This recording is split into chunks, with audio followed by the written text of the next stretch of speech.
Ever struggled to add your signature in Word on your phone and ended up stuck? Don't worry, this is way easier than you think, and I'll show you step by step.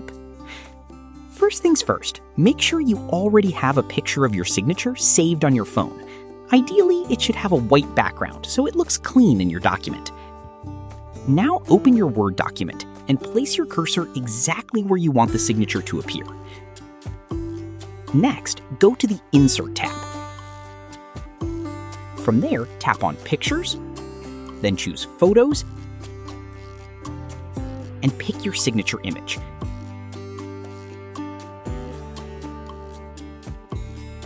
Once the image is inserted, you can adjust it however you like. Crop it, rotate it, or even add some filters if needed. When you're done, just tap Finish. Now, here's the important part. Tap on the image, find the Wrap Text option,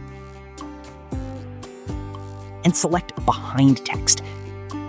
This makes your signature blend nicely into the document, instead of messing up your layout.